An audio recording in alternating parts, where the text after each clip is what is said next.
Muy buenas tardes a todos. Estamos por fin aquí en esta increíble entrevista esperadísima que tenemos aquí en Despertar Hispano, que estamos haciendo colaboración con reunificacionistas.org y también con Venezuela Provincial. Está aquí nuestro colaborador Emilio Acosta. ¿Qué tal estás, Emilio? Hola Diego, bueno, encantado de estar en la tarde o noche que en al otro lado del Atlántico y también un gran honor compartir con el señor Alberto Ibáñez de que es un gran escritor y bueno, estoy aquí para hacer acompañamiento a ti y es también un gran honor, Diego. Muchas gracias, Emilio. Pues vamos a presentar a nuestro querido invitado, don Alberto. ¿Qué tal está? Muy bien, encantado de estar con todos vosotros. Muchas gracias, don Alberto. Pues antes de comenzar, vamos a hacer una pequeña introducción acerca de don Alberto. Para quien no lo conozca, don Alberto Ibáñez nació en Madrid en 1963 y es escritor y ensayista, doctor en Derecho por el Instituto Universitario de Florencia, en Italia. Doctor además, premio extraordinario en Ciencias de las Religiones por el Instituto Universitario de Ciencias de las Religiones, Universidad Complutense. Miembro del Cuerpo Superior de Administradores Civiles del Estado y diplomado en Altos Estudios de la Defensa. CSD. Trabajó durante 5 años en Holanda e Italia, donde pudo comprobar la vigencia del peso de la propaganda cultural que supone nuestra leyenda negra. Desde hace años se ha especializado en el estudio de la relación entre historia, cultura y liderazgo, publicando 2 novelas, numerosos artículos y más de 10 libros que abarcan la reforma institucional del derecho, la ciencia política o la historia. De entre ellos cabe destacar A favor de España, el coste de la ruptura del año 2014, donde participan además Fernando Savater o Mario Vargas Llosa, y La conjura silenciada contra España del año 2016. Entre sus otras publicaciones se encuentra con la editorial Almuzara, La leyenda negra, historia del odio de España. Además, colabora con diversos medios como El Español y Voz Populi, y también entre sus artículos especializados se han ocupado de asuntos como por qué fracasan los países, el enemigo interno de Occidente, existe un derecho ilimitado a crear nuevos estados-nación o la leyenda áurea del separatismo en cuestión. Bueno, don Alberto, muchísimas gracias por estar hoy aquí con todos nosotros. Su currículum es espectacular y más aún sus publicaciones, que sabemos que gozan de gran éxito, y vamos a hablar de una de ellas. Pues nada, encantado y a vuestra disposición. Espero que se me escuche bien. Sí, le escuchamos bien, don Alberto. Si hay alguna interferencia, no se preocupe, que lo arreglamos en postproducción, Vale, pero en principio lo de acuerdo. escuchamos muy bien. Pues, don Bien. Alberto, antes de comenzar, vamos a poner en pantalla su libro, si le parece bien, un momentito solo para que conozcan de qué vamos a hablar hoy. Voy a compartir pantalla con su permiso.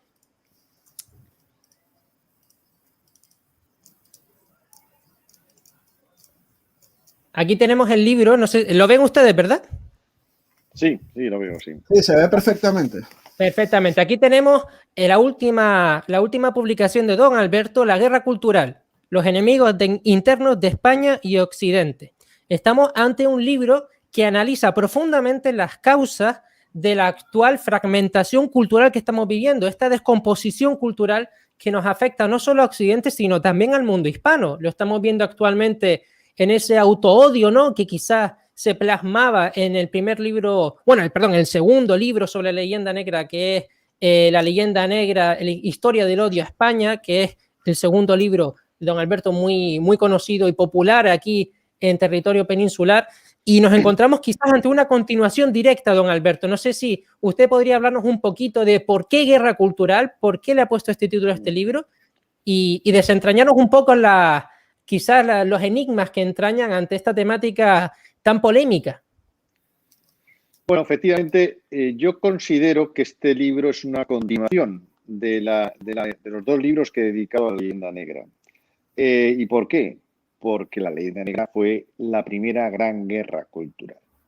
¿A qué denomino? Vamos a ver, siempre los imperios, o cuando un modelo cultural realmente acompañaban a los imperios, pues intentaban los imperios extender su modelo a otros sitios donde dominaban físicamente. Y esto ocurrió con el Imperio Romano, por ejemplo, en España. Nosotros no nos quejamos, pues nos invadieron varias veces. Los cartagineses, también los árabes. Pero en fin, hasta que se inventa la imprenta, para poder transmitir una cultura había que dominar físicamente a los países. Y así se transmitían las culturas como intentó hacer aquí el mundo árabe y no consiguió, aunque nos dejó parte de su legado, evidentemente, pero como sí consiguió el Imperio Romano. Sin embargo, a partir de la imprenta ocurre algo que cambia todo, porque la guerra convencional, la guerra de los mosquetones o de los misiles, no existe siempre, gracias a Dios, pero la guerra cultural, la que yo hablo, es permanente. Y es algo de lo que debemos darnos cuenta. Este despertar hispano, pues hay que despertar también de nuestra ingenuidad y saber que estamos en guerra permanente a nivel cultural. La primera guerra, la gran guerra, donde ya no hay necesidad de dominar un territorio para imponer un modelo cultural, es la leyenda negra. La leyenda negra es un relato fantasioso que crean, aunque surge en Italia espontáneamente, pero ya organizadamente lo crean, bueno, agentes culturales británicos y holandeses, fundamentalmente. Luego se suman los franceses, se suman los norteamericanos, se suman todos, ¿no? Porque era el enemigo a batir. Y como no le podían vencer en el terreno de la batalla convencional, es decir, en el mar dominaban la armada y en la tierra dominaban los tercios y no había aviones, pues solo les quedaba a los competidores del mundo hispano combatir por medio de las hojas volanderas, de los panfletos, es decir, de la transmisión de ideas, de la compra de agentes, de escritores, de académicos, hoy sería de medios de comunicación. Y entonces empieza la gran guerra cultural que enfrenta al mundo anglosajón con el mundo hispano. Y ahí, pues, la perdemos. Pero claro, no fue la primera. Luego, inmediatamente, o de manera paralela, hay una guerra entre el protestantismo y el catolicismo. La guerra cultural. De nuevo, no hacía falta dominar físicamente, pero sí se trataba de extender un modelo cultural nuevo, que era el protestantismo, en territorios que hasta entonces habían sido católicos. ¿Y cómo se hacía? Pues manipulando las mentes de la gente. Manipulando a la gente. Lutero, que ha pasado como un gran héroe modernizador, bueno, es responsable de la muerte solo en unos pocos días de 150.000 campesinos, porque dijo a los príncipes alemanes, matad a los que queráis, ya sabrá Dios diferenciar los que son suyos. O sea, justificaba la muerte del hereje católico, curiosamente, ¿no? Era además antisemita, como sabemos, y además era, bueno, hoy sería un machista, ¿no? Pero lo importante es que el protestantismo utilizó los mismos métodos que ya tenía la guerra cultural contra el mundo hispano, a nivel político y cultural, lo unió a nivel religioso. Y entonces tenemos la guerra entre protestantismo y catolicismo, muy claramente. Bueno, donde creo que han ganado los protestantes, que ya eran los anglosajones. Luego hay una tercera gran guerra cultural que se produce durante la Guerra Fría, entre el comunismo y el capitalismo. El comunismo encabezado por la Unión Soviética y China, y el capitalismo fundamentalmente defendido por Estados Unidos, pero también por Europa. Hay una guerra cultural. Hay un libro, bueno, varios libros de Saunders, que cuantifica que en esa época, pero no solo en esa época, yo creo que en general, en el presupuesto tanto de la CIA como de la KGB, el 60% del presupuesto de servicios secretos se dedicaba a este tema, a la guerra cultural, a compra de escritores, compra de medios de comunicación, compra de periodistas, compra de actores, compra de todo, hasta crear una gran empresa de propaganda que se llama Hollywood, ¿no? Todo eso está financiado por los servicios secretos, porque es parte de su guerra, porque tienen claro que para vencer políticamente, económicamente y su día militarmente, previamente hace falta, ¿cómo decir?, vencer mentalmente, vencer culturalmente. Y ahora estamos en una cuarta guerra cultural, que es la que yo me dedico en el libro, aunque en esta guerra cultural se mezclan todas las anteriores están presentes, que es la guerra contra Occidente. Es decir, ahora el enemigo a batir por primera vez no somos nosotros, ni el mundo católico, sino es Occidente en su conjunto. Y aquí, claro, hay un cambio de paradigma, porque el mundo anglosajón entra en crisis. El mundo anglosajón, que ha sido, nos ha dado su modo de pensar en los últimos siglo y medio, 2 siglos, está actualmente en crisis. Mientras que hay un poder muy importante por el polo chino, pero también el nuevo modelo ruso, volviendo a las antiguas costumbres, incluso al mundo árabe, que tienen mucho más claro lo que quieren y cómo conseguirlo. Y evidentemente, sobre todo China, no tiene ningún problema en utilizar todo tipo de medios, hoy tenemos ya las redes sociales, es decir, lo que entonces era la imprenta hace 5 siglos, hoy es Internet. Estamos, por lo tanto, en otra nueva guerra cultural, mucho más importante, donde España y el mundo hispano estamos en medio, porque somos parte de Occidente y porque llevamos, además, a lo largo de los siglos, arrastrando nuestras propias guerras culturales. Algunas veces entre nosotros, lamentablemente. No sé si se ha quedado claro, pero ese es un poco el nexo de unión. Yo quería preguntarle, señor Alberto, lo siguiente, ¿no? Es claro que España a lo mejor, bueno, usted ha dicho que ha perdido la guerra, ¿no? De la propaganda, lamentablemente. ¿Qué crees que hayan sido los motivos de la cual las administraciones en España no hayan luchado lo suficiente contra la guerra de la propaganda y la leyenda negra? Y otra pregunta que quería hacerle, ¿no? Que nosotros los hispanos hemos asumido la leyenda negra como propia, ¿no? Como algo propio. Lo vemos en ambos lados del Atlántico. Pero en España pasa algo muy, muy curioso, ¿no? Que ser antipatriota es algo como moderno, que no, eso todavía no sucede en Hispanoamérica, ¿no? Vemos que la izquierda llama a la patria y todo este tipo de cuestiones, pero en España no. ¿Y a qué cree que se debe esta actitud de parte de los movimientos de izquierdas en España? Pues 2 preguntas para estar casi ya pues todas las horas, ¿no? Primero, ¿por qué España pierde? ¿Por qué el mundo hispano? Porque hay una cosa que no debemos olvidar. Un grave problema que tenemos es que a partir de la guerra mal llamada independencia, la guerra de secesión, donde una parte del imperio se divide, se separa de la otra, América, la América hispana, considera que ellos no tienen nada que ver con el mundo hispano y borran su pasado.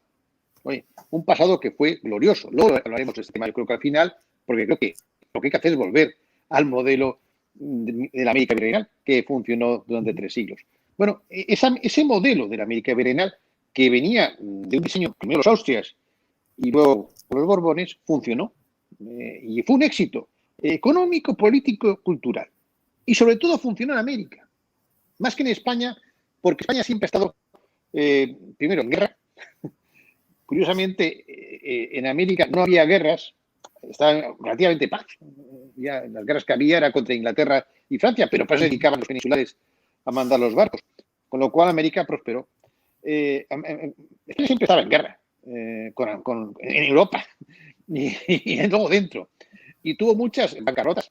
Se habla mucho de la plata que venía de América, pero todos sabemos que era el quinto real, que la mayor parte se quedó en América. Pero aparte de esa parte, una porción sí a los banqueros holandeses y a los piratas ingleses. Los piratas ingleses son los primeros terroristas internacionales, aunque hoy nadie hable de esto. Pero bien, lo fundamental es que España estaba siempre en deuda. Entonces no pudo continuar ese éxito que sí tuvo el mundo hispano. Por eso yo creo que el gran problema que tenemos es que, a diferencia de los anglosajones, que al día siguiente de separarse estaban ya dados un abrazo diciendo tenemos que estar juntos porque tenemos un enemigo común, que es el mundo hispano. Nosotros no nos hemos dado cuenta que tenemos que estar juntos porque tenemos un enemigo común, que es el mundo anglosajón.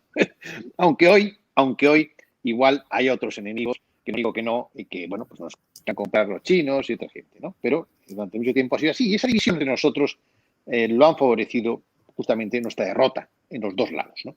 Entonces, bueno, ¿qué pasa en España? En España pasa primero algo muy curioso, y es que los reyes, los españoles, el caballero español, esto del honor y estos valores que hoy parecen antiguos, el honor, la palabra dada, se lo creía. Y entonces lo de hacer la guerra sucia, porque hablamos de la guerra, entonces una guerra sucia, pues no le parecía bien. Y reacciona muy tarde, muy tarde.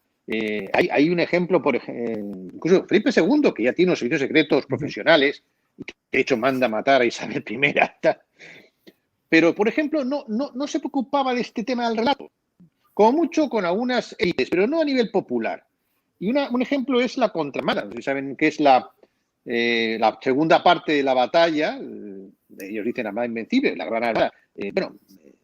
Tiene un fracaso en 1588, pero después los ingleses quieren invadir España y Portugal y son derrotados de una manera fulminante y pasan una derrota enorme.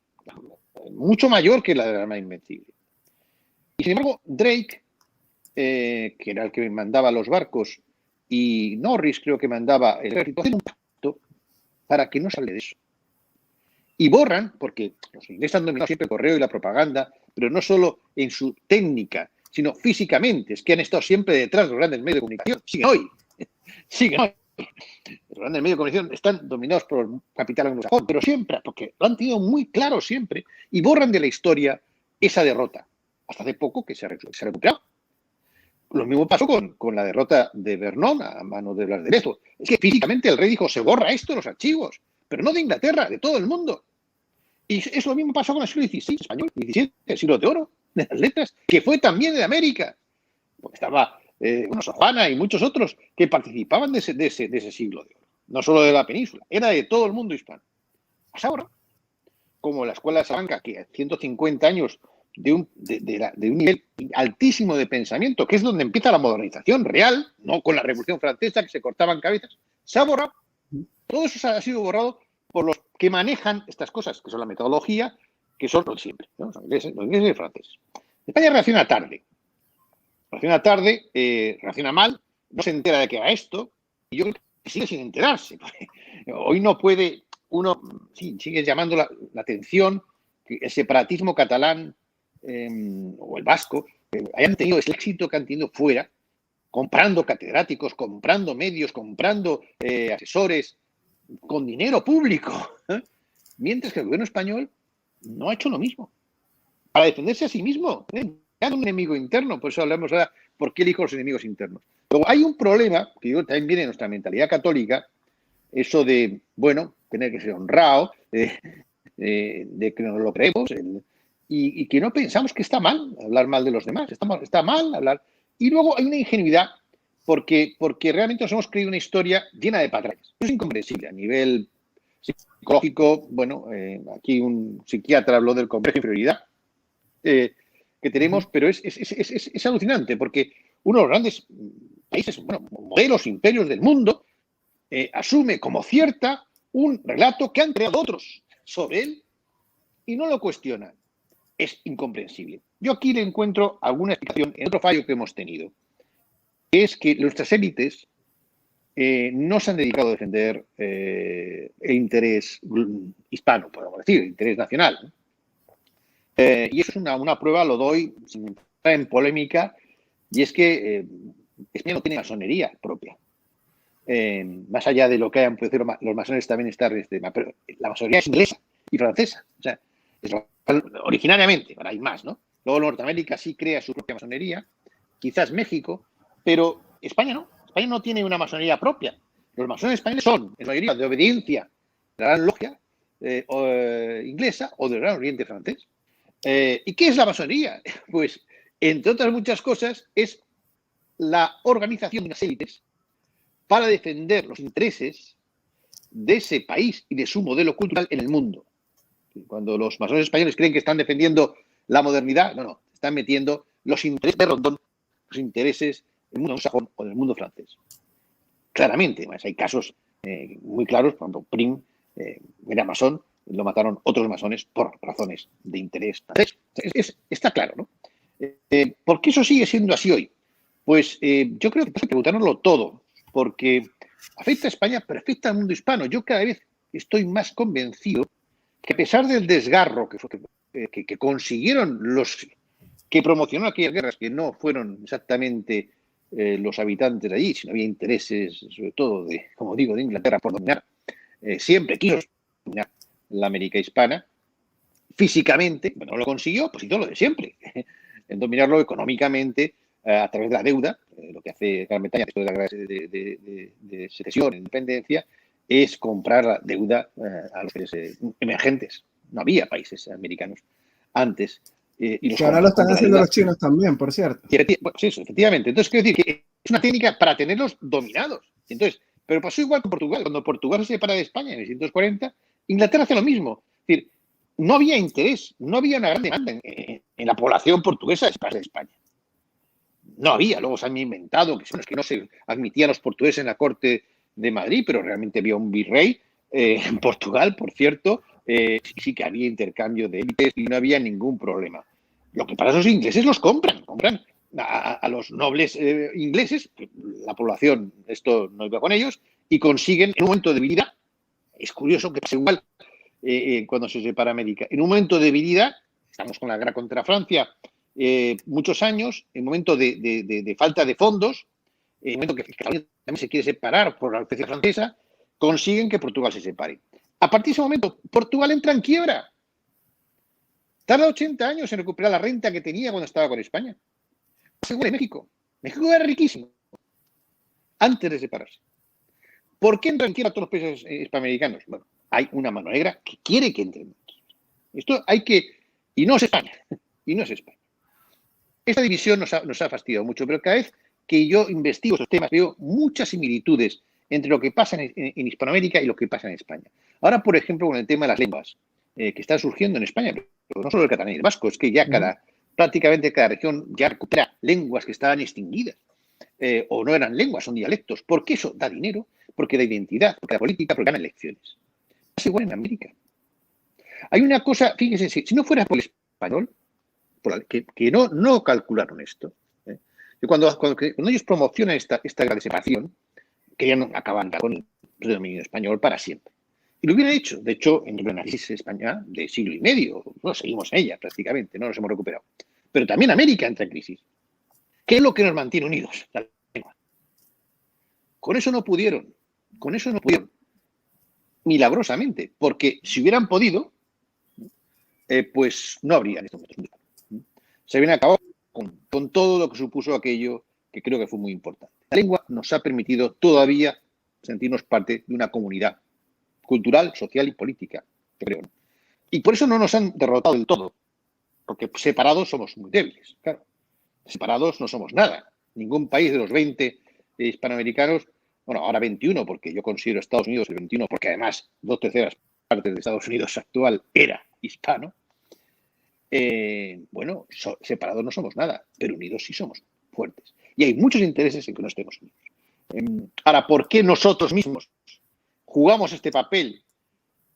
Es un tema que a mí hay una parte, evidentemente, de conspiración aquí, se me escapa, y una parte también de psicología del individuo, que en un momento dado, pues nos hemos creído esa historia de que éramos los malos, o incluso en España pasa igual. Es decir, en España también la izquierda, ponga su pregunta a la izquierda habla de España como si ellos no fueran españoles. Es decir, bueno, porque España hizo esto. España fue genocida. Bueno, pues, ¿y tú qué eres? Pues tú eres español, pues tú también eres genocida. No, yo no.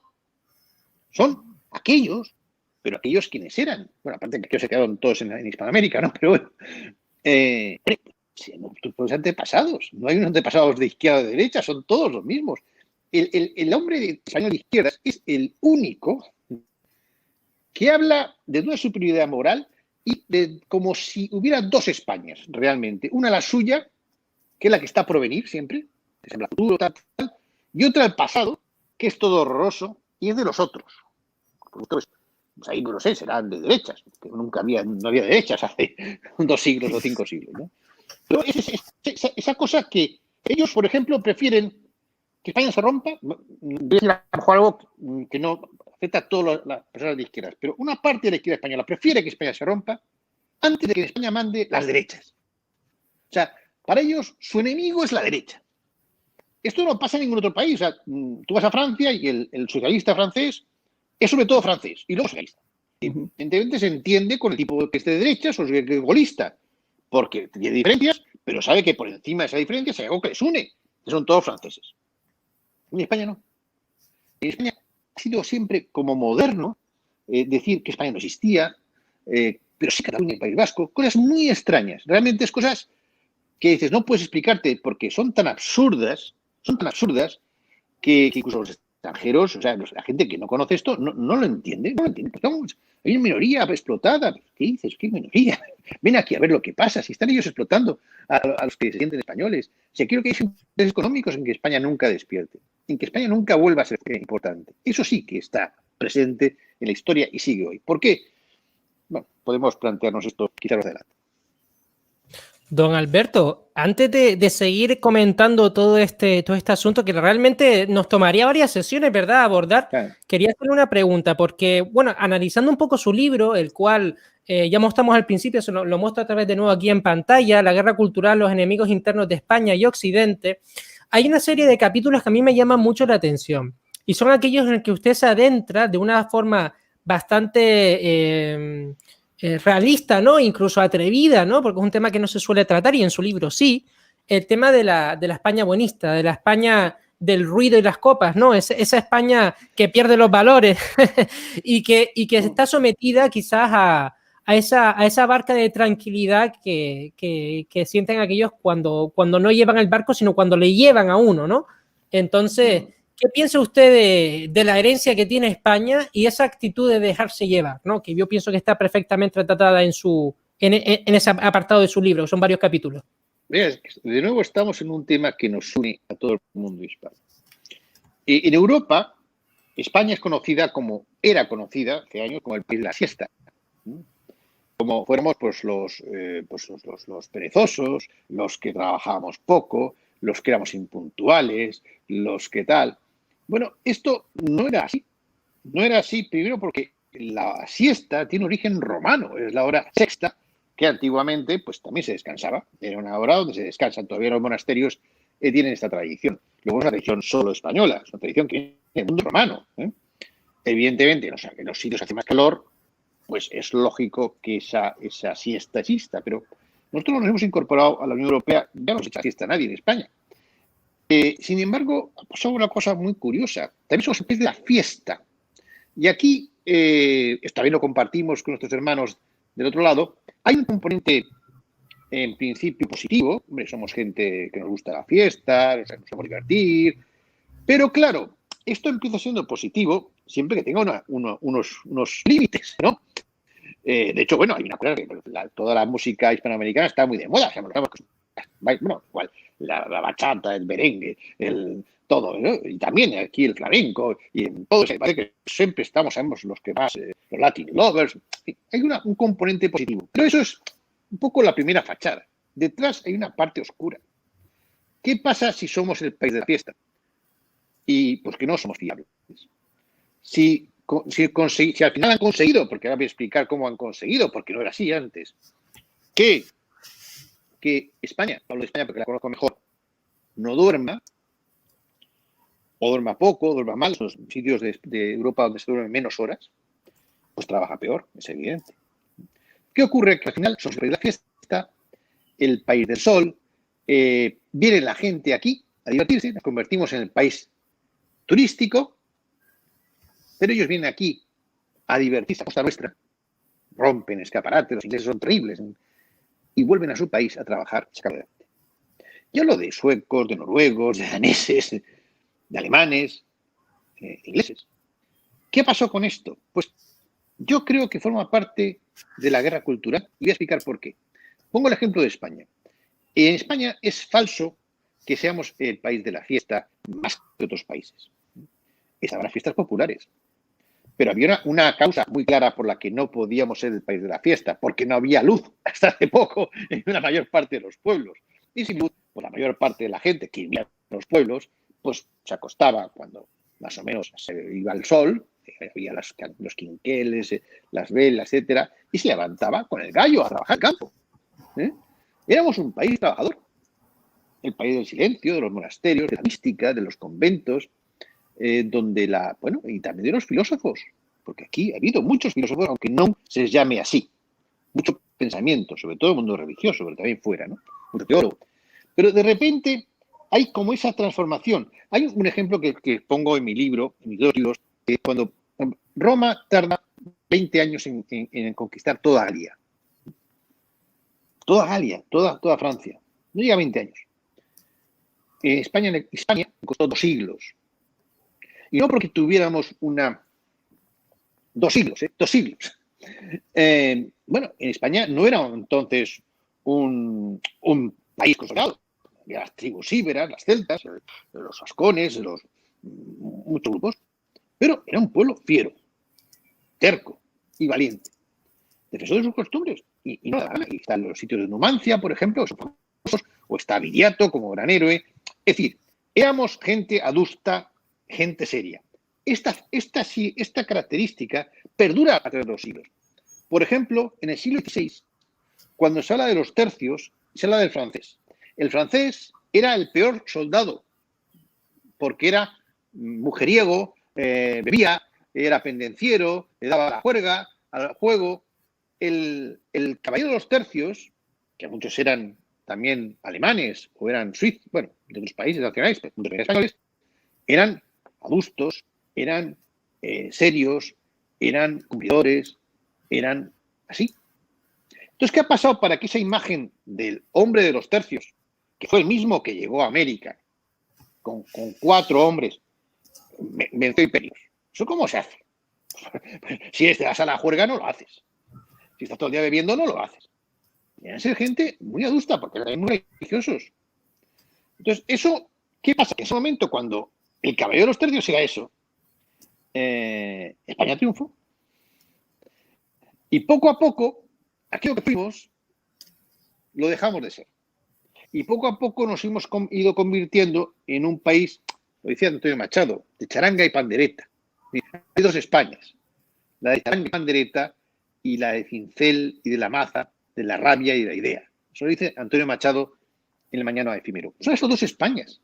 El alma nuestra es la maza, es la idea, es la rabia, es el trabajo duro, porque hemos sido todos los días trabajadores del campo, militares, los caballeros del tercio, se pegaron unas palizas a andar por el camino español para estar en América. Es un esfuerzo impresionante conquistar todo aquello, ¿no?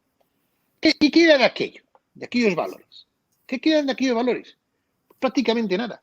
Nos hemos convertido en el país de la charanga y la pandereta. No solo nosotros, creo que también el mundo hispano. Y aquí hay una lección a aprender. Creo que lo hemos hecho porque nos lo han querido, el virus lo ha venido de fuera, para que nos convirtamos en el balneario donde ellos vengan a divertirse y a descansar, para luego volver a trabajar, eso sí, para subir a su país, nosotros no.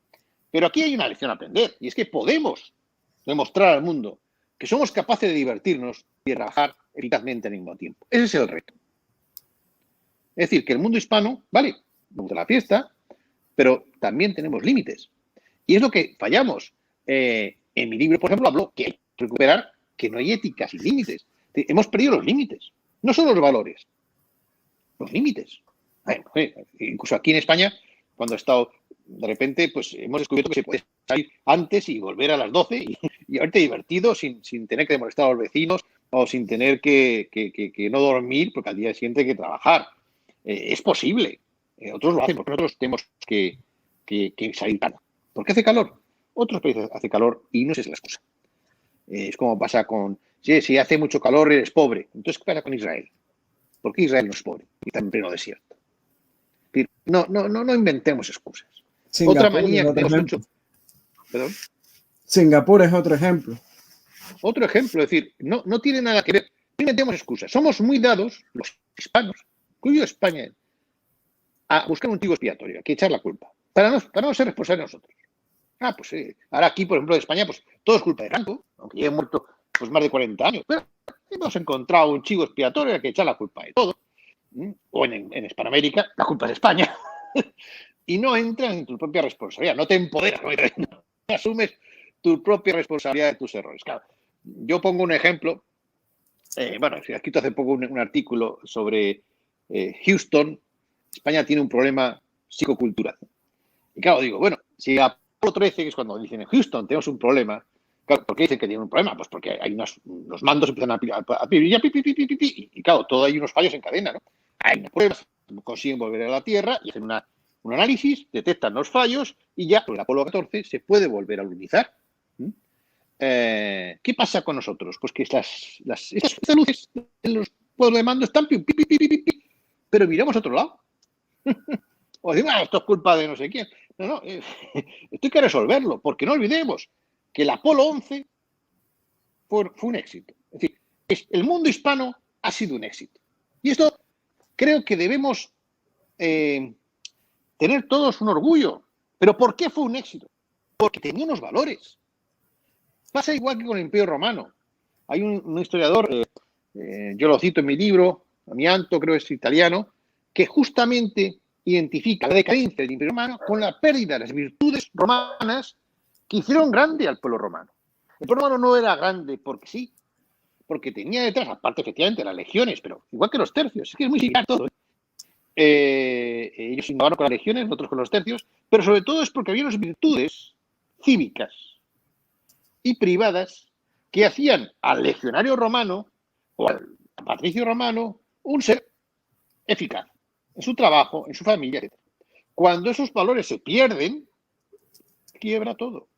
Por eso la agricultura es importante, porque va a que pierda sus valores. Y fíjate eso que pasaba con los años, que no han conseguido completamente, o sea, no queda nada de ese caballero hidalgo que antes, bueno, mantenía el tipo antes de perder la dignidad y tal, no sé qué. Pues eso no queda nada, está todo el mundo en el botellón, ¿no? Pero pasa lo mismo hoy con Occidente. Occidente también tiene los valores. No todo lo anglosajón era malo. El mundo liberal pues tiene los valores y, bueno, cosas interesantes. ¿Qué nos pasa ahora? ¿Por qué Occidente está en crisis? Porque hemos perdido esos valores. Hay valores sustantivos. ¿Cuáles son los valores sustantivos? Yo los pregunto, ¿no? El pluralismo, pero cuando vas profundizando, ¿qué quiere decir eso en realidad para el ser individual? ¿Cuáles son los valores privativos, o sea, de ser del ciudadano? Que te haga un ser honorable, que antes se hacía, tú eres un honorable. Y da igual tu raza, tu religión. Tú tenías unas virtudes. Y al respeto a los mayores. Hemos perdido en España. En España no llamamos de usted a nadie. Y además es que, curiosamente, el señor mayor que le llaman de usted, me ofendes, que yo no soy tan mayor. Pero sí, estoy respetándole. Es que el usted lo tienen todas las culturas. Todavía al otro lado del charco se mantiene, ¿no? Eso de hablar, ahí todavía no estáis perdidos todavía, no están perdidos. Sí. Pero aquí con la democracia dije, bueno, ¿qué hacer? Pues acabar con todo lo que venga del pasado. Bueno, aunque no sea franquista, bueno, pues usted, eso es desigualdad. Bueno, y el profesor, claro, deja de llamar de usted al profesor. ¿Y qué pasa? Que el sistema educativo, pues quiebra. Porque si no hay respeto al profesor, pues dime tú, dime usted cómo va a funcionar. Y todo es así. Todo es así. O sea, luego hay, aparte de lo que ha sufrido España, está lo que ahora están yendo por Occidente igual que fueron con nosotros. Muy parecido. Quebrando lo que hizo Fuertes un día. Con la excusa de que aquello es verdad, que bueno, esas ideas fuertes, esos dioses fuertes que llaman algunos, dieron lugar a 2 guerras mundiales. Es verdad. Pero no solo a 2 guerras mundiales. También dieron lugar a la Ilustración, a la escolástica, al derecho romano, a la filosofía griega, a la música clásica y a tantas cosas que nos identifican como occidentales, al gótico, a muchas cosas, ¿no? Y esas cosas estaban bien. Y esas cosas, yo, por ejemplo, ahora le reto a cualquier arquitecto que haga, yo pongo ejemplo de España, pero bueno, la Catedral de León o la Catedral de Burgos. Que la hagan hoy. Porque antes lo hacían. ¿Y cómo lo hacían? Con muchos peores medios. Porque tenían mucha más resiliencia, mucho más coraje, mucho más pundonor, mucho más... Hemos perdido. Y claro, una cosa es decir, bueno, evidentemente que poner límites también a la jornada laboral, que por cierto, los primeros límites a la jornada laboral se pusieron en las leyes de Burgos, Pero bueno, esto no se habla. Las leyes de Burgos fueron revolucionarias en el mundo laboral y social, pero tampoco se habla de esto, ¿no? De esto no se habla. Las 8 horas ya estaban en las leyes de Burgos, con descanso a mediodía porque hacía calor, y con derecho a la vivienda, aún hacía vivienda, en aquella época, y a las vacaciones, y a la lactancia, y al periodo después de la maternidad. Y los trabajos forzados, como podían ser minas, inclusive hasta menos horas tenían. El país, Europa, que limitó las horas en las minas fue España, de nuevo. Sí. Todo eso pero todo lo que hace España está mal. Hay que borrarlo. Todo lo que hace España está mal y hay que borrarlo. Y todo lo que hace los demás está bien y hay que saltarlo, aunque sea falso. Además, sin matices. Aquí, por ejemplo, hay un gran complejo. No, es que no. Leyenda negra vale, pero no. Leyenda rosa no. Bueno, leyenda rosa no. ¿Por qué leyenda rosa no? Empezar, el rosa está de moda, ¿no? El LGTBI y tal. Pero si no quieren rosa, azul. Pero todos los países hablan bien de sí mismos, salvo España. ¿Quién me lo explica a mí esto? Todos los países hablan bien de sí mismos. Ya hablarán mal los otros, evidentemente. Los demás hablan mal del resto, pues sí. El francés habla mal del inglés, el inglés habla mal del italiano, el italiano habla mal del alemán, pero el alemán habla bien de sí mismo. Es como, es tu autoestima. Tú estás queriendo crear una autoestima colectiva No vas a decir a los de tu país, sois una porquería, que a nadie se le ocurre, a ningún gobierno se le ocurre. El famoso dicho, ¿no? De que si habla mal de España es español, ¿no? Eso, hijo Bartrina, justo. Se habla de Bartrina, que era un poeta catalán, por cierto, que se sentía español, como la mayor parte de los catalanes a la historia, pues decía eso. Si oís a alguien hablar mal de un español, es otro español. Si alguien habla mal de inglés, es un alemán, francés, tal. Pero si un español es otro, el mayor enemigo de un español es otro español. Pero esto desde hace mucho tiempo. Y esto pasa incluso hoy. Lo decías, ¿por qué la izquierda? Pues para la izquierda el mayor enemigo es la derecha española. No la derecha nacionalista, separatista. Esa no. La derecha española. No, eso es incomprensible en cualquier otro país del mundo. Incomprensible.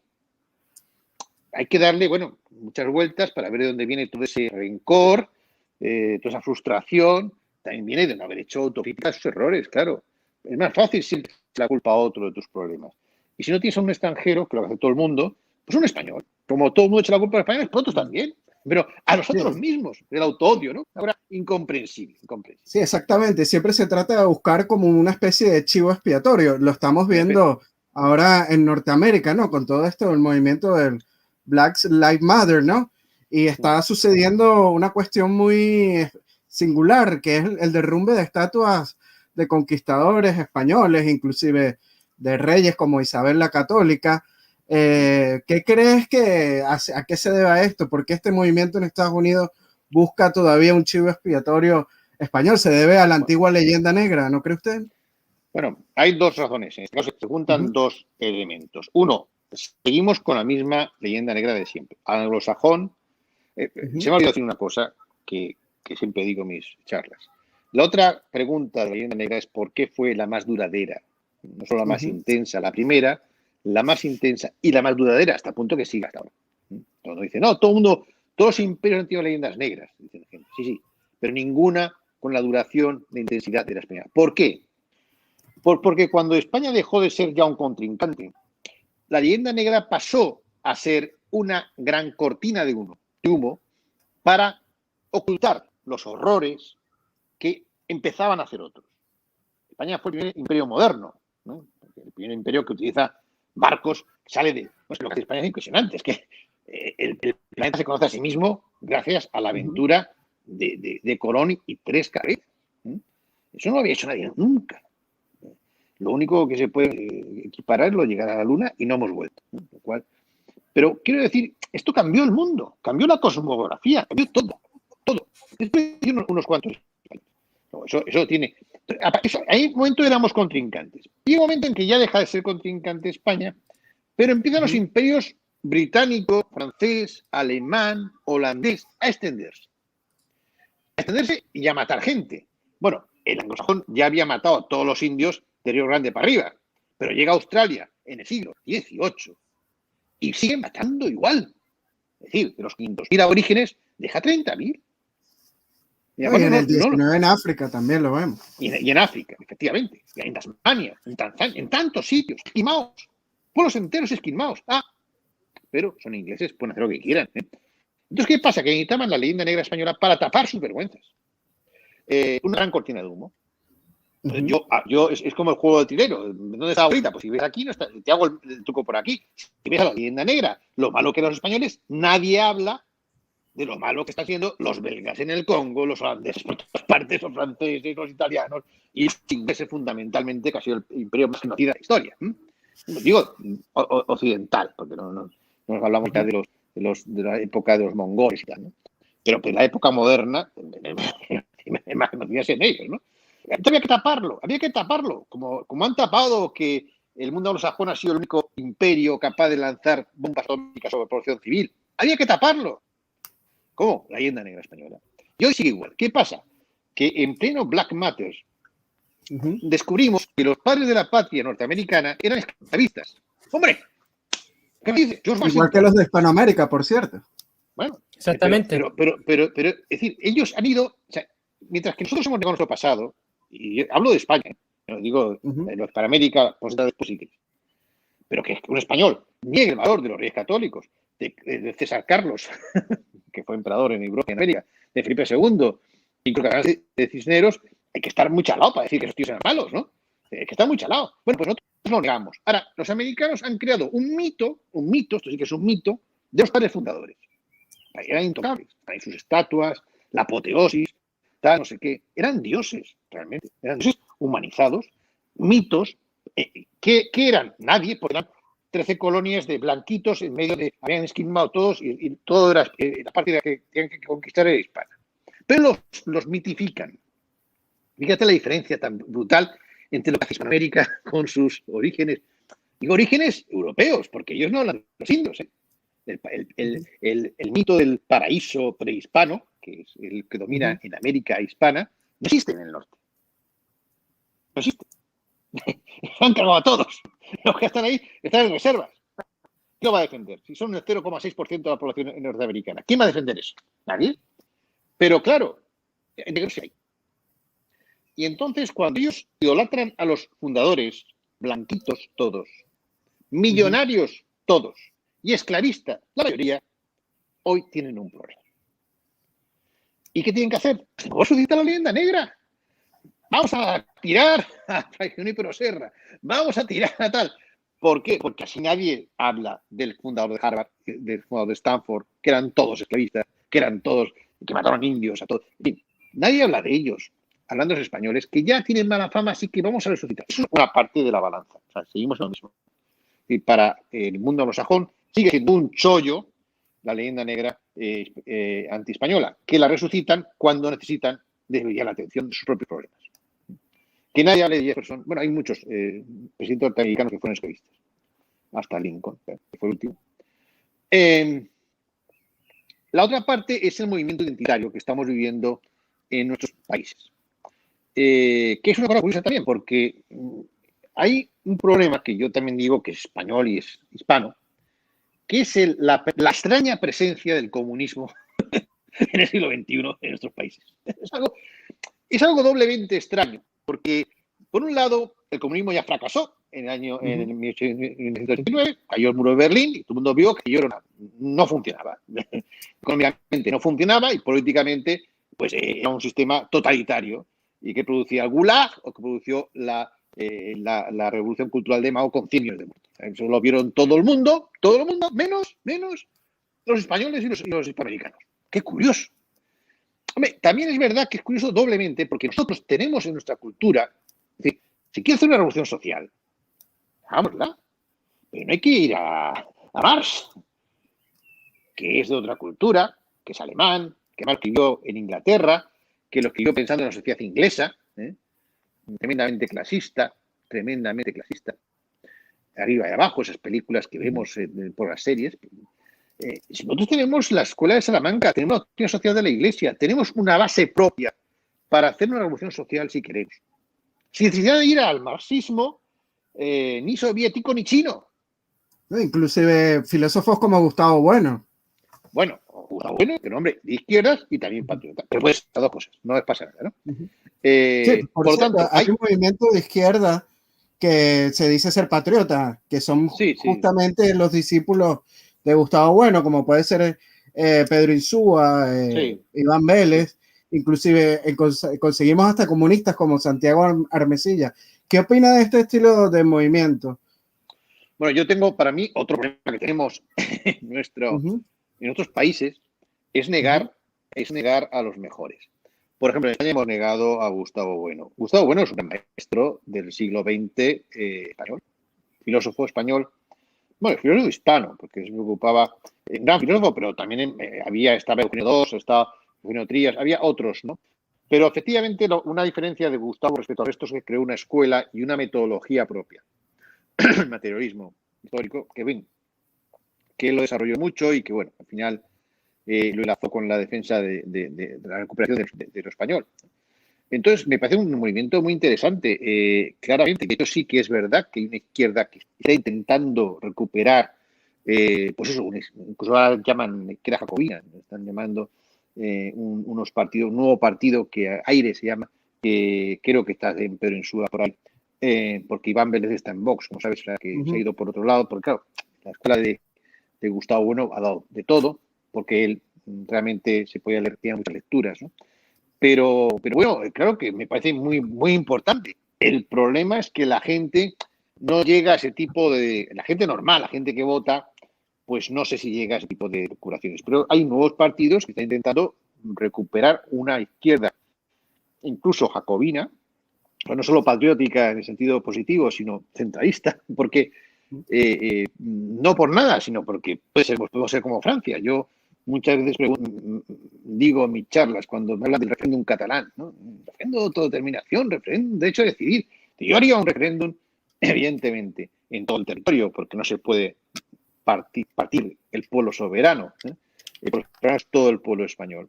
Y haría un referéndum con dos preguntas, que era, ¿qué quiere usted que sea España? ¿Como Francia o como Yugoslavia? Y luego a votar. Luego, efectivamente, hay una izquierda que sí que reconoce el valor de esa Francia jacobina, la buena Francia jacobina, porque los jacobinos mataron a muchísima gente, también en la Vendée y demás, ¿no? Pero es verdad que Francia impuso la nación a sangre y fuego, otro mito que también desgraciadamente, España tiene otro problema, que la derecha idolatra al mundo anglosajón y la izquierda al mundo francés. Pero sí, no Reverte es uno de ellos, ¿no? De los llamados afrancesados modernos. En efecto, otra cosa incomprensible. Claro, otra nos lleva al tema del siglo XIX y las guerras civiles. Claro, que hubo 4 guerras civiles en el siglo. Bueno, 5. La gente dice, bueno, es que el siglo XIX fue un siglo de decadencia para España. Hombre, que tuvimos 5 guerras civiles. Después la primera, pues la de ustedes, porque yo creo que es una guerra civil. La guerra entre hermanos, porque había indígenas más en el ejército realista que en el otro, porque había criollos en los dos, porque había penínsulares en los dos, porque no fue una guerra realmente entre españoles y criollos. Y era mucho más complicado. Si uno va a cada líder y a cada grupo, a cada guerra, hay muchos interesados económicos, gente que pasa de bando, gente incluso que cree que está defendiendo a Fernando VII y no lo está. Es la primera guerra civil. Bueno, la segunda. La primera es la de librarnos del invasor francés, que curiosamente, pues aparte de combatir contra los franceses, había que combatir contra los españoles que defendían la invasión francesa. O sea, esto es una cosa, somos el único país que le encanta ser invadido y defiende que los invasores son muy buenos. Aunque mataran como todos los invasores, porque los matan. Y además, la Revolución Francesa que nos llega es la de Napoleón. Y ahí, pues bueno, ya no había revolución. Era un imperio, que su corona, Napoleón estaba medio chiflado, ha pasado otro tipo que le han redecorado su vida, digo el modelo IKEA, redecora tu vida, a Napoleón han hecho ahí, porque necesitan héroes, es que cualquier país sabe que necesita héroes. Y si no los tiene, los inventa. Y con Napoleón hay pruebas de que después de que, bueno, no le querían, si le echaron 2 veces de Francia, y murió exiliado, pero cuando ya muere se dan cuenta que para crear una nación francesa necesitan héroes. ¿Y qué tenían? Pues a que ha llegado a Egipto y a Moscú y le redecoran la vida, se lo encargan a Stendhal y a Víctor Hugo y le redecoran la vida, hacen unas biografías absolutamente fantasiosas, ocultando toda la parte oscura de Napoleón. Pero, por ejemplo, últimamente se ha demostrado que el derecho español previo al Código Civil napoleónico era mucho más feminista, es decir, protegía más a la mujer que el Código Civil napoleónico, que era muy machista, y siempre ha sido muy machista en todo lo francés. De hecho, no, las 3 guerras carlistas vienen por una tradición francesa, porque no podían reinar las mujeres. Esa tradición era francesa, no española. Aquí reinó Isabel, reinó Isabel II, reinó María Molina, Doña Urraca, etcétera.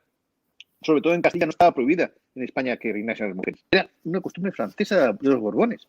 Otra cosa curiosa que la gente a veces olvida. Pero tuvimos 5 guerras, una contra los afrancesados, que evidentemente es muy triste que digan, bueno, pues que era mejor Pepe Botella que Jovellanos, por ejemplo. Por muy malos que fueran nuestros reyes, hombre, no. Y aparte Francia lo que quería dividir a España, del Ebro para el norte se iba a la Francia, ese era el proyecto. De hecho, a Pepe Botella, hermano de Napoleón, solo le da del Ebro para abajo. Eso iba a ser España. Pero algunos siguen defendiendo. Sí. Don Alberto, antes de continuar, tengo un par de preguntas clave, ¿no? Que yo veo en su libro que son quizás ineludibles.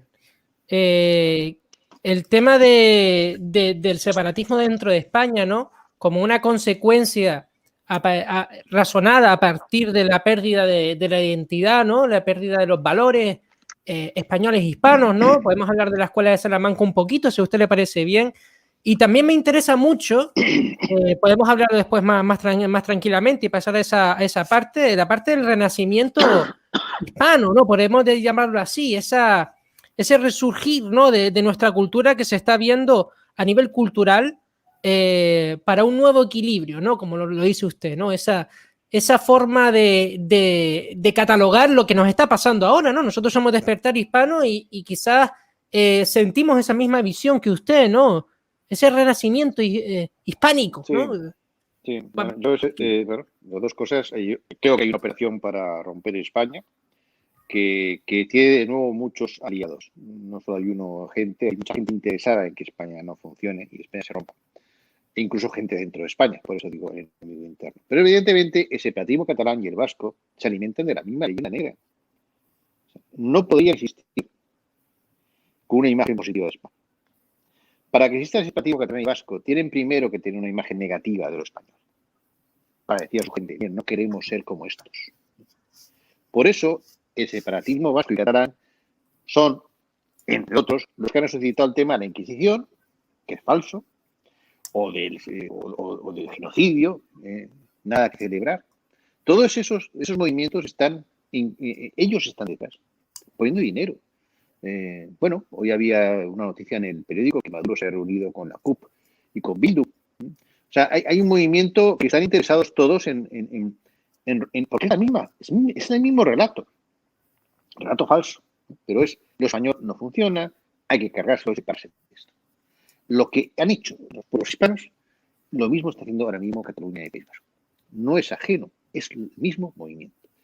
Y es una parte también de guerra cultural porque todo es falso. Uno de los artículos que citabas al principio es que pongo en cuestión los paradigmas de la historia, de la leyenda áurea catalana. Se han inventado una historia propia. Pero esto pasa en muchos países. Los países modernos que tienen que inventarse la historia propia porque no tienen los propios, entonces tienen que inventarse, o tienen que recordar la vida corriendo a la gente, o de pronto decir que tal señor no era español, que no hablaba solo catalán, y decir que cuando consiguen español igual. Y lo que ha pasado en Hispanoamérica es lo mismo. Cuando creas nuevos países tienes que inventarte tus propias leyendas, tus propias historias. Y por lo tanto tienes que decir tú qué. En vez de buscar tus orígenes en el pasado español, que son compartido con todos, pues tienes que crearte un pasado nuevo. Y eso pasa exactamente igual con Cataluña y el País Vasco. Con una agravante, y es que aquí no nos damos cuenta que en España, por ejemplo, Cataluña, en País Vasco nunca ha existido el nacionalismo hasta finales del siglo XIX. No existía ni la palabra Euskadi. O sea, no existía el término País Vasco, no existía, eran provincias vascongadas, territorios forales donde se hablaba el vasco.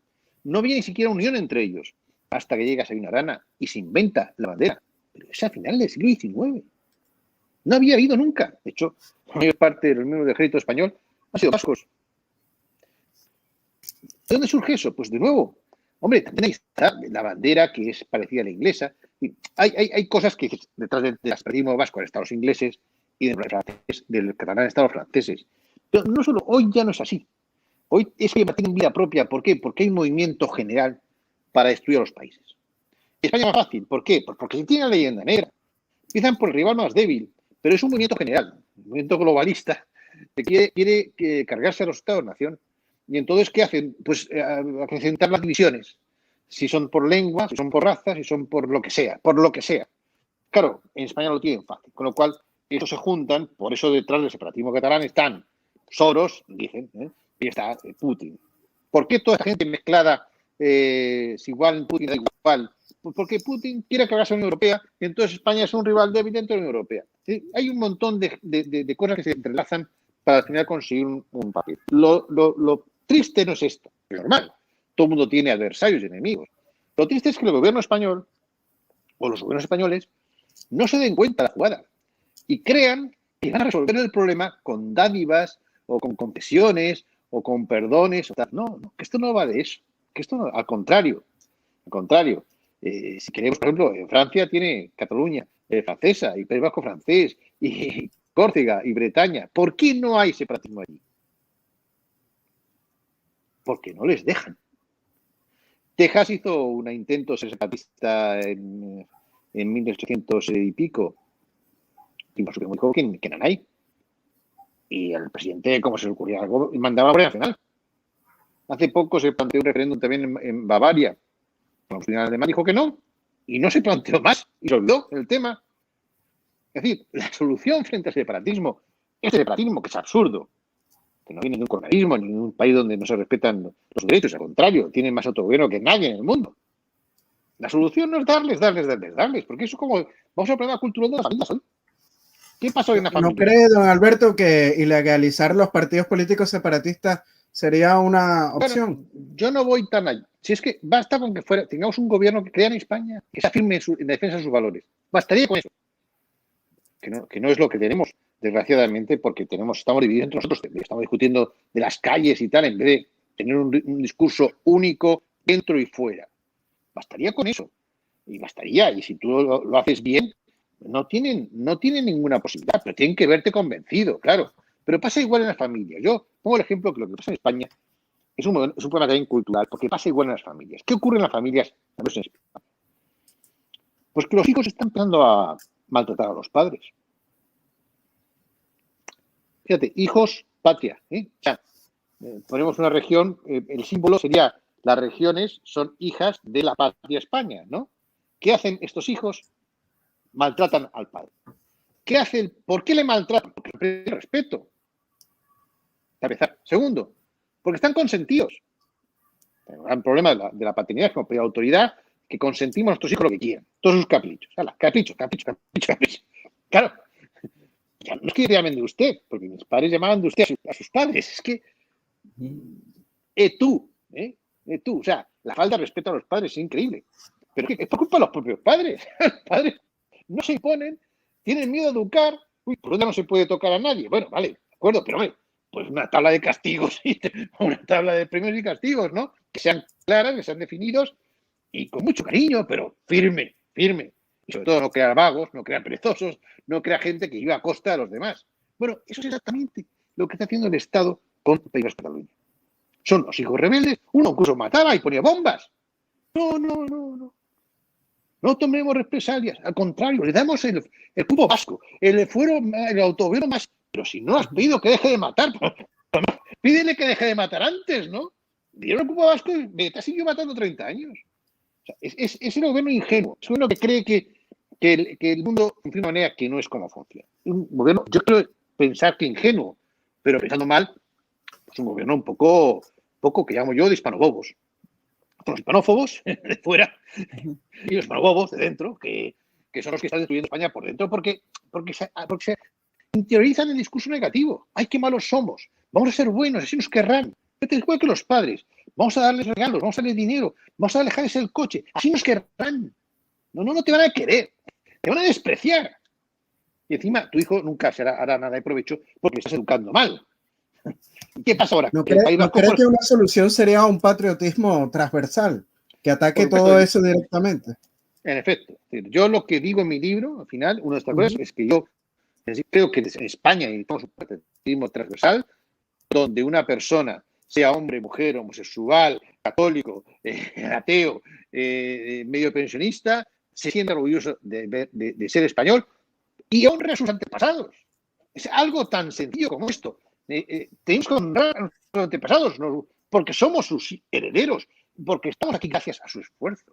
Y ahora ha habido gente mala, vale, pues castiguémoslo, pero ha habido gente muy buena, honrémoslo, se lo debemos. Hay un refrán español que es de bien nacidos ser agradecidos. Claro, que no hay nada peor que pegar a un padre. Bueno, estas cosas son valores que hemos perdido. El desarrollo español era muy amplio. Evidentemente, yo abogo por eso, por un patriotismo transversal, cívico, como en cualquier otro país del mundo existe. ¿Por qué en España no? No hay ningún motivo para que no exista.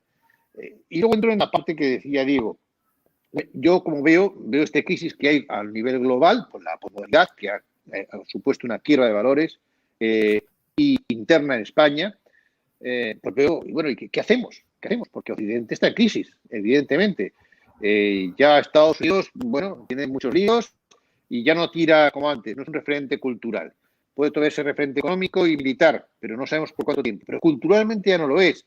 Ya no es un referente como antes, que uno se quedaba, ay, qué bonito, Estados Unidos, ay, quiero ser como los americanos.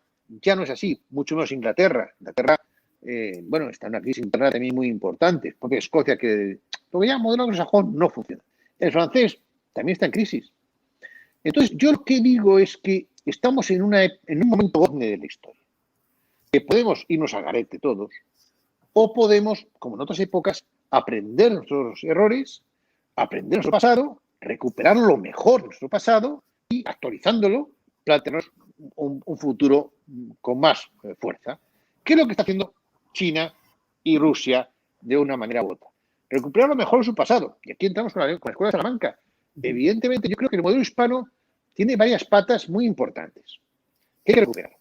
Una, por supuesto, hay cosas que no son nuestras. El derecho romano, pues ya, la filosofía griega, pues son cosas ajenas, pero que incorporábamos y que la Escuela de Traductores, realmente Europa volvió a leer a los filósofos atenienses gracias a la Escuela de Traductores, porque se habían perdido las traducciones. Bueno, eso lo recuperamos en la Escuela de Traductores. Luego es nuestro también. Pero luego, la Escuela de Salamanca, 150 años, desde Vitoria a Mariana, 150 años de grandes personajes que han innovado en el derecho, en la economía, en la política, los derechos humanos, el derecho internacional, en el concepto de valor, el concepto de dinero, todo. A los tiranos, por cierto, muy de moda hoy. Mariana decía que no era legítimo soportar a un tirano y que era legítimo derrocarlo. Por eso le metieron en la cárcel. En fin, 150 años de grandes avances intelectuales. El siglo de oro. Todo esto es importante, pero es que luego en América, ya digo, funcionó la economía. Con los premios de comerciantes. Había un sistema con moneda única, el Real de A8, y con una solidaridad interterritorial impresionante. Nuevo México, Nueva España, que era el más rico también con el de Perú, pues financiaban a los virreinatos más pobres. Había solidaridad interterritorial, había un tráfico comercial con Asia a través de Galeón de Manila y Filipinas, que unía Asia, América y Europa. Acapulco era el centro comercial del mundo. Humboldt se queda alucinado allí y ve industrias más modernas que en Europa y los trabajadores mejor pagados en Europa y los impuestos eran más bajos que en Europa. Es decir, era un sistema a imitar. ¿Podemos recuperar eso? Yo creo que podemos y debemos, porque el gran problema del mundo hispano es su división. Y el gran problema del mundo hispano es que no se ha dado cuenta de que se la han jugado. Y que aquí ha habido unas personas, unos agentes, que estaban muy interesados en que no funcionara ese modelo, porque había sido el referente mundial. Y querían otro, que se casó finalmente, el liberalismo de corte anglosajón, que bueno, tiene sus cosas ventajosas, pero ahora mismo está acá, ¿no? Ahora mismo está derivando en un capitalismo de casino que genera mucha desigualdad. Bueno, es que el liberalismo español tenía un componente social muy importante. Y eso que ahora se está empezando a investigar, también es cosa a hacer en el mundo hispano, es decir, empoderar de la historia propia, porque la historia del mundo hispano ha sido robada por franceses e ingleses también. Es decir, estudiamos lo que pasó en esos siglos a través de fuentes francesas e inglesas. Y eso no puede ser. Eso no puede ser. Porque todo esto es la misma ignorancia de los mismos hispanos que desconocen ese pasado glorioso. Y glorioso que se han idolatrado a personas que igual no... Dígame. Sí, y don Alberto, una de las cosas que a mí más me llega... Ah, perdón. ¿Ahora me escucha? ¿Ahora me escucha? Hola. Sí, ahora lo escucho. Una de las cosas que más me llama la atención de su... Sí, ¿me escucha? Sí, ahora. Una de las cosas que más me llama la... Intenta. Una de las cosas que más me llama la atención de su libro... ¿Se va? Yo se lo repito, no se preocupe. Una de las cosas que más me llama la atención de su libro es el término de la modernización. La modernización, ¿no? Mirar atrás para construir hacia adelante un futuro más nuestro, ¿no? Que el renacimiento del mundo hispano es posible, ¿no? Ese renacimiento hispano pasa por los valores de la Escuela de Salamanca, quizás. No sé si conoce usted a Daniel Marín. ¿Conoce usted a don Daniel Marín, que expone que el liberalismo es antihispánico, ¿no? En su raíz, ¿no? Sí. La palabra liberal la inventan en la Escuela de Salamanca y el liberalismo tiene origen hispano, que luego, por supuesto, es que además está clarísimo. Francisco de Suárez, bueno, es que esto sería muy largo, pero la influencia de los filósofos de la Escuela de Salamanca en la economía mundial y en la filosofía mundial es increíble. O sea, Francisco de Suárez y sus teorías fueron básicas para Descartes, pero de Descartes hasta Heidegger. Por lo tanto, lo que para eso está, bueno, yo tengo una conocida que le ha encargado un estudio sobre este tema, una alemana, que haga un estudio de recuperar la influencia que tuvo la Escuela de Salamanca fuera de España, porque fue muy grande y se ha tapado también ese tema. Se ha tapado. Estudiamos a Descartes, pero no a Francisco Suárez. Y el origen de Descartes está en Francisco Suárez. Pero como todo, decimos que Francis Bacon es el que inventa el pensamiento científico. No es verdad. Había un español antes que lo había hecho. Todo. Darwin se basaba en un español. Todos los que estudiamos se basaban en un español antes que había dicho lo mismo. ¿Sabes? Todos. Pero está borrado. Eso está borrado. Y es un patrimonio común. O sea, no es un patrimonio de España península. Es que es de todos. Porque los que están viviendo hoy en Hispanoamérica son descendientes de los mismos. Y cuando dicen, es que vino aquí y tal, pues Hernán Cortés dejó hijos. Hay descendientes de Hernán Cortés en México. Es decir, todos los que estaban allí se quedaban la mayor parte. Y son los tatarabuelos y abuelos de los que están hoy. Sean mestizos o sean criollos. Por lo tanto, esta herencia es común y hay que valorarla. Y también, por cierto, incorporando cosas de allí, porque lo que hicieron los españoles fue un mestizaje no solo físico, sino cultural. En los hospitales, por ejemplo, españoles, que hubo más de 25 universidades, hospitales casi llegaban al centenar, que se atendía igual a indígenas, mestizos o criollos, se mezclaba la medicina europea con la autóctona, con la indígena. Igual que hicieron gramáticas de las lenguas indígenas. Hubo un mestizaje, no solo racial, sino cultural, ¿no? Y eso también es un valor. Es quizás el único territorio donde la multiculturalidad ha funcionado, porque hubo un mestizaje real, ¿no?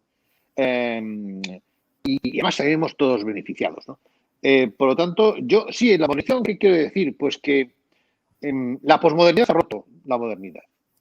Digamos, tanto hay un momento que no sabemos dónde estamos. Hay una confusión en estos momentos de ideas, de valores, y no sabemos quiénes somos, no sabemos ni qué sexo tenemos, no sabemos ni cómo nos llamamos, ni cómo podemos llamar. O sea, es toda una confusión tremenda.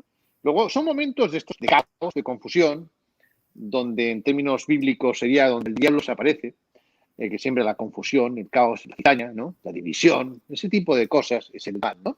Bueno, son momentos para pararse, pensar y volver atrás. Hay una expresión francesa que dice reculer pour mieux sauter. O sea, echar un paso atrás para coger impulso y dar un salto adelante, ¿no?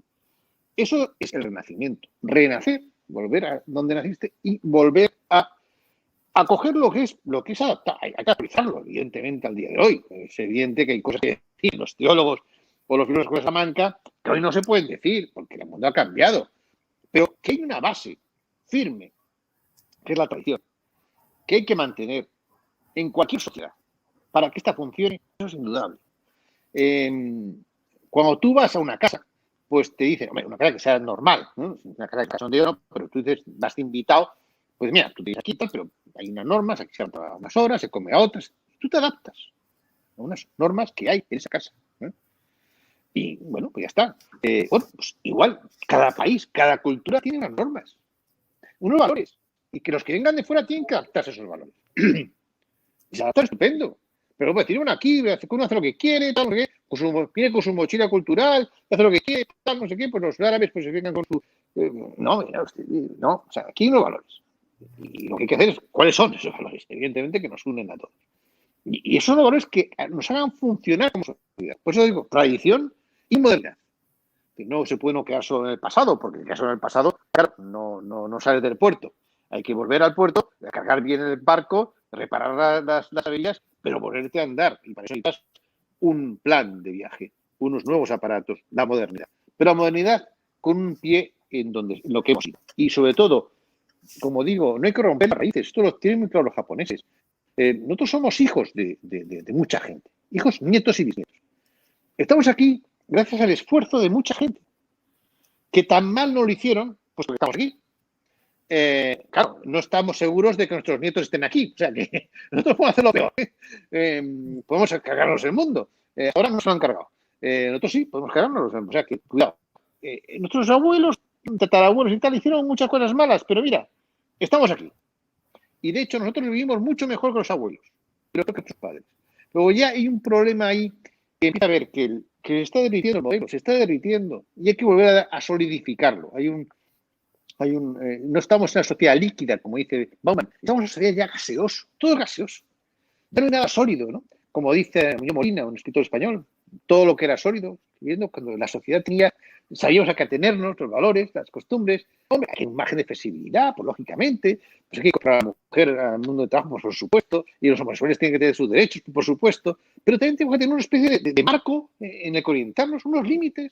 O sea, hay que llegar hasta aquí, y aquí está aquí. ¿No cree que la posmodernidad está yendo más allá de esos límites, traspasándolo? Es que parecen fanáticos de equipos de fútbol, prácticamente. La posmodernidad justamente ha querido acabar con las ideas fuertes, es lo que decían Lyotard y sus creadores, y en el fondo ha hecho un fundamentalismo terrible en torno a unas cosas que nadie sabe lo que son, pero que si no lo dices, estás fuera del sistema, estás out, estás en lo políticamente incorrecto. Claro, querido, no hay límites, es lo que decía al principio, la ética ha perdido los límites, porque se ha vuelto procedimental. Lo que cuenta es el procedimiento, deliberativo. Deliberamos y conseguimos tal, y entonces es bueno. No porque responda a una verdad, valores, no, es por el procedimiento deliberativo. Luego es falso. Aquí tenemos casos en Podemos que intentó hacer el procedimiento deliberativo con los círculos y no sé qué, y al final, claro, llegaban decisiones. Sí, por cierto, una copia del modelo bolivariano, ¿no? Con los círculos bolivarianos. Pero ¿qué pasaba? Que como no ganaban, pues están encausados por falsificaciones internas. Pues claro, realmente, claro, si tú sometes toda votación, pues te encuentras que al final no ganas. Lo que quieres es el poder y ya está. Y lo demás, todos son excusas para llegar al poder. ¿Qué es lo que les interesa a toda esta gente? El poder, pero con otro discurso. Y claro, pues lo que nos hacen es dividirnos, enfrentarnos entre nosotros, entre hombres y mujeres, ya nadie sabe quién es, porque no sabes de qué puedes hablar. Ya no estás todo el rato asustado, pero ofender, pues no sé qué. Estamos mucho peor que nunca. ¿En nombre de qué? Pues de derechos de ciertas personas, que yo no digo que los tengan, pero al final la mayoría también tiene algo que decir. Oye, yo podemos proteger a todo el mundo, pero la mayoría también tiene algo que decir. También tiene que ser protegida la mayoría. Entonces estamos en un mundo caótico, donde de nuevo volver a esos valores que dieron estabilidad a una sociedad y que permitieron hacer cosas tan increíbles como esos viajes de 30 días en el mar con una vela y esas gentes que arriesgaban todo, que vivían la vida de una manera porque tenían valores. Y eso no deberíamos perderlo y hay que recuperarlo. Y yo creo que el mundo hispano tiene mucho que decir en ese. Si quiere bucear en su pasado, tiene mucho que decir y que aportar al mundo actual. Por supuesto, adaptándolo al mundo actual. Por eso hablo de modernización. Pues Alberto, muchísimas gracias. Siento que este tema, su libro, ¿no? Que lo volvemos a poner aquí en pantalla, al menos aquí brevemente, luego en imagen. Siento que su libro trata muchos temas que dan horas para hablar. Cada una de las temáticas de su libro profundiza en cada uno de estos tópicos que hemos ido recopilando en esta entrevista. Y me gustaría decirles a sus seguidores, que sabemos que no son pocos, y a los neófitos que están por conocerle, ¿no? Que están recién sabiendo sobre usted, que los libros de Alberto Gil Ibáñez quizás comparten, metiéndonos un poco en su forma de escribir, comparten quizás esa necesidad de llegar a todo el mundo, ¿no? Usted escribe sus apartados por pequeños epígrafes, pequeños textos que engloban de una forma sencilla una temática, ¿no? Cuando uno lee su libro, sabe que está leyendo de forma comprimida muchas cosas, ¿no? Y quizás para todos aquellos que deseen profundizar en esto, conseguir este libro, que es muy diferenciativo a otros libros que tratan la temática, más de ser un discurso personal, es un análisis en profundidad, con causas, con efectos y con soluciones. O sea, a todas luces puede ser un manual de análisis de nuestra realidad actual, ¿no? Yo lo que digo es que el libro, evidentemente, una cosa que digo, la verdad no se puede conseguir al 100%. En este plano. Somos tridimensionales, somos imperfectos. Luego no pretendo de que esté en el libro 100% de la verdad, ni tampoco pretendo que la gente esté 100% de acuerdo con lo que yo digo. Solo lo que les apuesto es una cosa, que si leen el libro no van a pensar igual que cuando empezaron. Yo solo os pido dar que pensar. En el fondo me gustaría que fuera motivo de debate, porque trato de romper las trincheras ideológicas. Por eso aporto el método relacional integral, que relaciona opuestos e integra en una realidad superior. Aporto la constante agenda, que no voy a entrar, pero en fin, que creo que es una constante que encontramos en todos los fenómenos sociales. Apuesto por un método de aproximarme a la realidad, que no se queda en la superficie, que no se queda tampoco en la primera explicación, que es lo que hacen los populismos, ¿no? Darte una explicación sencilla a un problema complejo. Y poner una etiqueta y ya está. Hay violencia de género. ¿Cuál es el problema? El machismo. Bueno, ya está. ¿Solucionar el problema? Pues no. Había machismo hace en la época de los caballeros andantes, lo daban a sus señoras. Luego no es el machismo el problema solo, es una psicopatía. Pero claro, ahí no quieren centrar en que hay psicópatas, que hay celópatas, que hay psicopatías. No, quieres tener una etiqueta que venda, una etiqueta que divida, una etiqueta que te dé rédito político. No estás buscando la verdad, estás buscando el poder. Y yo en mi libro no busco el poder, busco la verdad. Y para ello no hay que quedarse en la primera causa, hay que ir a la causa de la causa, digo yo al menos 3 veces. Donde incluso cuando dices tú cualquier cosa que sea importante, la pobreza en el mundo, ¿cuál es la causa? El capitalismo. No solo. Bueno, el periodismo ha dado mucha riqueza. Somos más ricos globalmente que nunca. Luego, no, es una explicación simple, que pones una etiqueta ¿para qué? Para luego ir a un debate electoral y decir, tú eres el culpable, yo tengo una solución, voy a ganar las elecciones. Pero no te importa la verdad, no te importa resolver la pobreza, porque te importa resolver la pobreza y es la causa de la causa. Por los 3 veces, digo yo, el ejercicio que hago en cada tema que trato, la causa es la causa. En derecho penal decimos que la causa es la causa de mal causado. Es decir, hay que siempre profundizar. También Paniker en España decía el método retrocausal, ir para atrás, buscando siempre el origen de los problemas y nunca quedarte en la primera respuesta, que es lo que quiere decir la gente que te quiere confundir. Hay muchas personas que no quieren pensar por sí mismos, pues tienen que estar en su derecho y quieren comprar una ideología por 4 duros o 4 euros y apostar y dejar su capacidad de pensar a otro. Pero bueno, esperemos que sean cada vez menos. Aquí estamos, en mi libro es hacer pensar, dar que pensar, como decía Dan Paul. Es lo que pretendo y creo que aporto bastantes cosas en esa línea, dar que pensar a la gente para salir del enquistamiento intelectual que vivimos, ¿no? En las etiquetas, en el juego de etiquetas en el que estamos encerrados y que nos confunden, porque realmente no nos permiten saber, nos cierran el conocimiento, las etiquetas no aprenden, lo que hacen es dividir, simplemente dividir, tú estás, tú eres cual, ya está, tú eres un facha, tú eres un fascista, tú no sé qué, pero no estás diciendo ni siquiera qué significa eso en realidad. Y eso en mi libro lo que trato de hacer es justamente profundizar, ir a lo profundo. Don Alberto, ¿en dónde podrían conseguir su libro? Pues mira, todo el mundo, el otro lado del charco. Tengo una buena noticia, y es que ahora mismo está en Amazon, en ebook, en Kindle, por 2,5 €. Le han bajado el precio esta semana, entonces lo pueden conseguir en cualquier lugar del mundo por 2,5 € en versión Kindle, en versión electrónica. En papel, bueno, también lo pueden conseguir por Amazon, pero ya depende de dónde estés, pues te pueden poner gastos de transporte, ¿no? Bueno, están en la librería, pero digo, en Amazon pueden conseguir la Casa del Libro, en la FNAC y tal, pero en Amazon es que lo vi ayer, estaba muy bien situado, estaba en el 14 más visto de los libros de historia, pero porque le habían bajado a 2,5 €. Como por 2,5 € te puedes comprar el libro y tenerlo en tu ordenador. Con lo que vale un café, te puedes comprar un excelente libro. Efectivamente. Pues mira, está en versión Kindle. ¿Cuánto está? En versión Kindle, 2,46 €. No, menos de 2,5 €. Es que ahora mismo, o sea, ya, si tienes curiosidad, no tienes excusa. Menos de 2,5 € Sí, ciertamente, don Alberto. No, y esto es para todas las personas de Hispanoamérica que nos ven. Estamos poniendo continuamente en el chat que si necesitaban el libro en físico, que como ustedes saben en nuestros programas, si nos escriben a contacto@despertarhispano.org, lo voy a poner a continuación en el banner. Si nos escriben a contacto@despertarhispano.org, podemos hacerle llegar a Hispanoamérica, Estados Unidos, incluso Filipinas, cualquier libro que ustedes deseen, entre ellos el último libro de don Alberto, La guerra cultural, los enemigos internos de España y Occidente. Hemos hecho llegar a un montón de gente libros, también banderas. Ustedes saben que también nos ocupamos de distribuir las banderas de Despertar Hispano, pero sí, un montón de gente, Diego, preguntándote por tu bandera que tienes en la parte de atrás. Sí, la tenemos aquí. Bueno, ahora no se me ve que está en pequeñito, pero luego lo ponemos también para quien quiera conseguirla. Y que cualquier cosa que podemos hacer por ustedes, en físico sobre todo, pues estamos a su entera disposición. Pero mientras, si ustedes están en una situación que les resulta más cómodo en una versión digital y ayudan a nuestro autor a seguir escribiendo estos magníficos libros, que tenemos que recordar que queramos o no, vivimos en un mundo que todo se mueve por la economía, no comemos aire, ¿no? Si necesitan mostrar algún tipo de afecto a nuestro autor por este ratito que ha estado con nosotros, explicándonos desde su tiempo, que sabemos que